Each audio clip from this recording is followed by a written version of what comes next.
Hello everyone, আজকে তোমাদের একটা নতুন জিনিস শেখাবো। সেটা হচ্ছে আইব্রো জেল দিয়ে কিভাবে আমরা আইব্রো ড্র করি।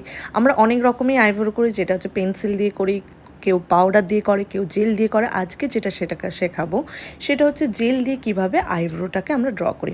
তো এটা আমার হচ্ছে 22 মেকআপ ব্যাজের একটা আইব্রো ড্রয়ের ক্লাস ছিল, তো সেইটাই তোমাদের সাথে শেয়ার করছি। ফার্স্টেই দেখো আইব্রোটাকে আমি জেল দিয়ে আগে হাতে স্ট্রো করে নিয়েছি, তারপরে আমি কিন্তু আইব্রোতে ইউজ করেছি। আইব্রো যেখান থেকে শুরু হচ্ছে আমি কিন্তু প্রপার সেখান থেকে নিইনি, একটুখানি সামনে থেকে ছেড়ে তারপর থেকে আমি কিন্তু আইব্রো ড্রটাকে করেছি। আর এখানে দেখো, এখানে আমি ইউজ করেছি মিউজিক ফ্লাওয়ারের জেল ইউজ করেছি, তারপরে আমি ইউজ করেছি এখানে কনসিলার, এখানে হচ্ছে আইভরি ইউজ করেছি, এটা হচ্ছে ক্রাইলনের আইভরি, যেটা হচ্ছে আমরা আইশ্যাডোর বেসও বলা হয়, যেটা প্রপার কেউ করে হচ্ছে কনসিলার দিয়ে, কেউ করে হচ্ছে আইভরি দিয়ে। আমি এখানে ইউজ করেছি আইভরি। তো এখানে প্রপার দেখো আমি কিভাবে দুটো আইব্রো ডিস্টেন্স বোঝা যায় বা কিভাবে মোটা পাতলা করা যায় সেটা আমি এখানে দেখানোর চেষ্টা করেছি।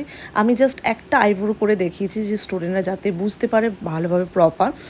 এখানে দেখো ওর একদিকে আইব্রোটা ড্র করা নেই, এদিকে একটা আইব্রো ড্র করা আছে।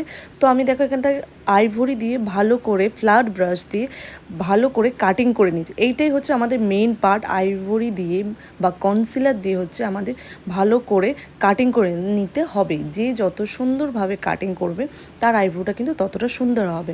আর একটা জিনিস মাথায় রাখবে, আমাদের আইব্রো মানেই হচ্ছে কিন্তু সামনের দিকে হালকা, যত ব্যাক সাইডে যাবে ততটা কিন্তু ডার্ক হয়। কখনো কিন্তু মাঝখানে আমাদের কালো বা সামনে কালো বা ব্যাক সাইডে কালো এটা কিন্তু নয়। আর যেটা আমি ইউজ করছি এখানে কিন্তু আমি কালো দিয়ে কোনো কিছু ইউজ করিনি, এটা হচ্ছে ব্রাউন কালার। এটাই সবাইকে মাথায় রাখতে হবে, কালো দিয়ে করলে কিন্তু আরও আইব্রোটা কী হয়ে যায়, কালো হয়ে যায়। সবসময় দেখো এখানে আমি ব্রাউন কালার ইউজ করেছি। আর একটা জিনিস হচ্ছে দেখো, সবাই অনেকে কী করে, ফ্ল্যাট ব্রাশটা কনসিলার দিয়ে মাঝখানটা কেটে নেয়, যেটা আমার ভালো লাগে না। যেটা আমি স্টুডেন্টদেরও বলি যে মাঝখান থেকে কাটবে না।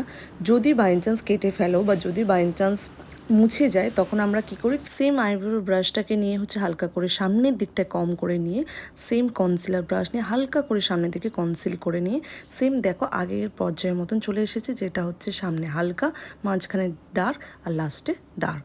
তো আজকে ভিডিওটা কেমন লেগেছে জানাবো।